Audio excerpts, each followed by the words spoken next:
Hello, welcome students, my dear students. मैं आज फिर से आपके लिए वही छोटा टॉपिक, अभी बेसिक तैयार हो रहा है, अवकलन में बेसिक तैयार कर रहा हूँ मैं।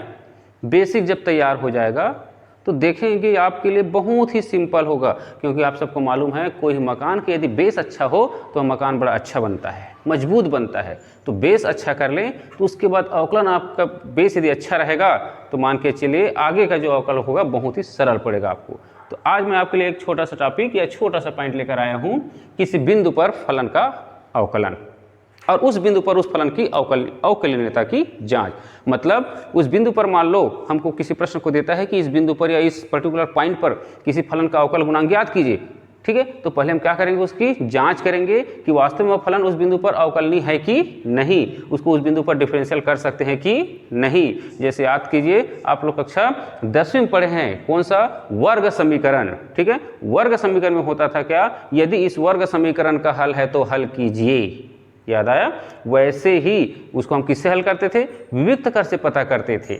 वैसे यहाँ पर दिए गए फलन को हम क्या करेंगे, किसी बिंदु पर अवकलनीयता की जांच करेंगे और यदि वो बिंदु अवकलनीय है तो उस पर क्या होगा, उसका अवकलन होगा। तो किसी बिंदु पर, ठीक है, तो मैं हेडिंग डाल दूं, किसी बिंदु पर फलन का अवकलन एवं अवकलनीयता,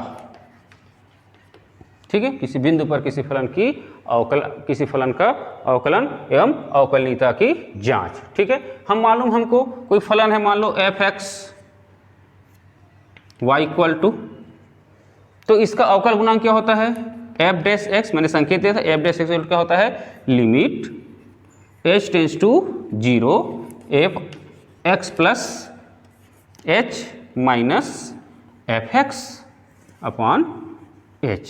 यह है हमारा मूलभूत प्रमेय या मूलभूत सूत्र है ये। अब इसी का x = a पर, ठीक है, x = a पर फलन का यदि अवकलन करना है, तो हमको ज़्यादा कुछ नहीं करना है इसमें, जहाँ x है वहाँ a कर दें। तो क्या हो जाएगा, x = a पर फलन का अवकलन f'(a) हो जाएगा limit h tends to 0 f(a + h -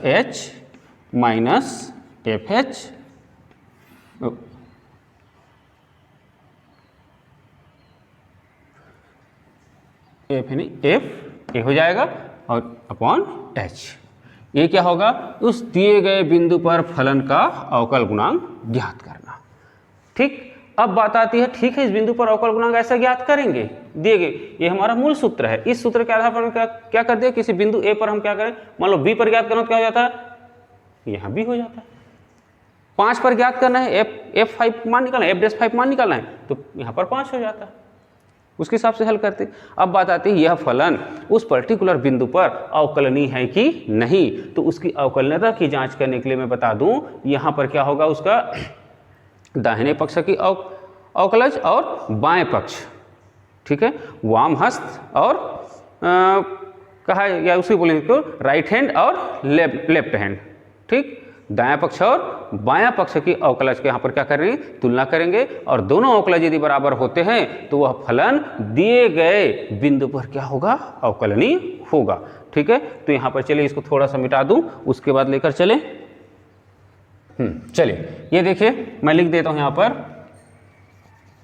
क्या, फलन का x = a, ये जहाँ पर कोई बिंदु होगा, किसी पॉइंट दिया रहेगा पर अवकलनीयता की जांच, टेस्ट करेंगे, ठीक है। अवकलनीयता की जांच, इस बिंदु पर वह फलन अवकलनीय है कि नहीं, ठीक।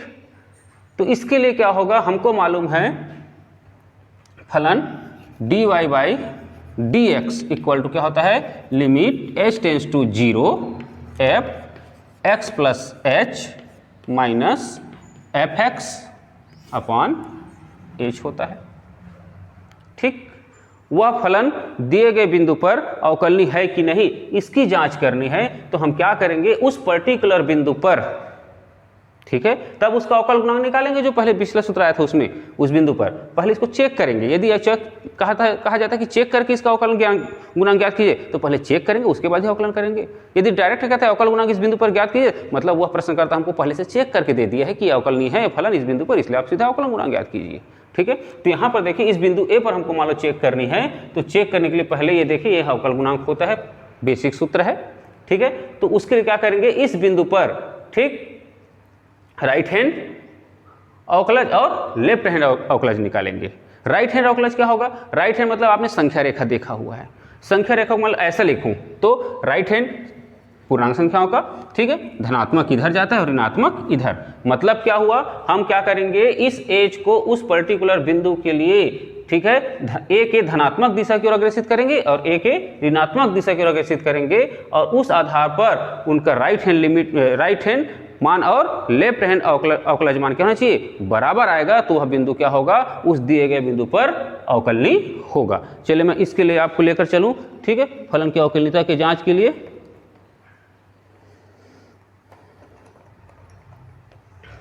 ठीक, पहला क्या निकालेंगे, x equal to a plus, मतलब दाहिना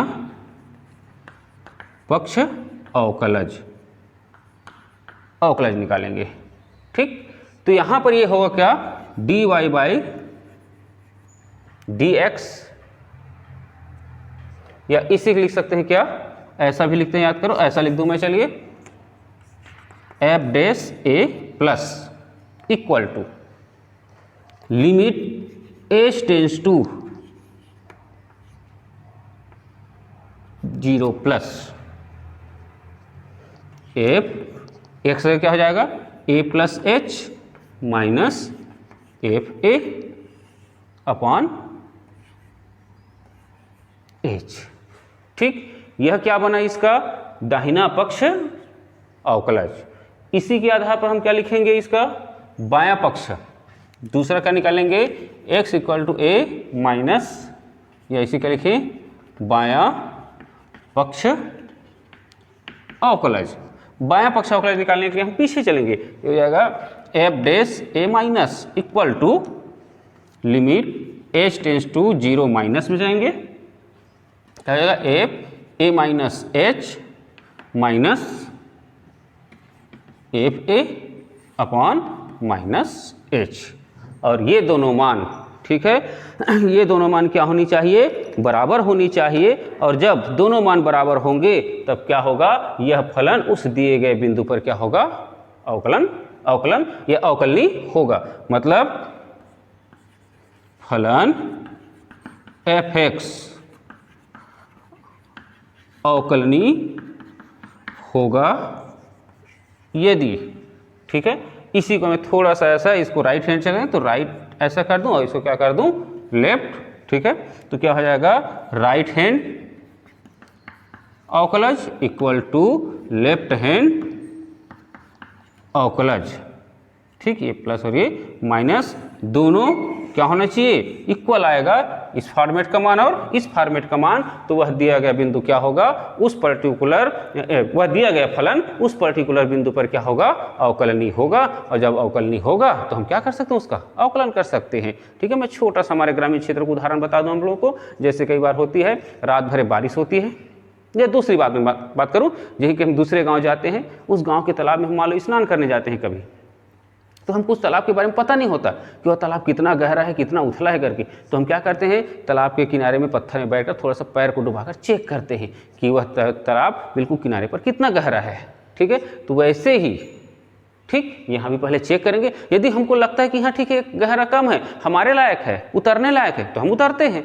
और हमको पता चलता है कि उतरने लायक नहीं उस पैर को डुबाने से, तो हम उतरते नहीं है। वैसे ही हम क्या करेंगे, इस दिए, मान लो दिए जो फंक्शन दिए रहेगा, वह उस फलन का क्या निकालेंगे, पहले दाहिना पक्ष अवकलज निकालेंगे और बायां पक्ष अवकलज निकालेंगे। और दोनों अवकलज यहाँ पर क्या होते हैं, यदि बराबर होते हैं तो वह फलन उस दिए गए बिंदु पर क्या होता है, अवकलनीय होता है। और इस तरह से हम क्या कर सकते हैं, किसी फलन की किसी दिए गए बिंदु पर अवकलनीयता की जांच कर सकते हैं। और पिछला हमने देखा था उस फलन का उस पर्टिकुलर बिंदु पर अवकलन।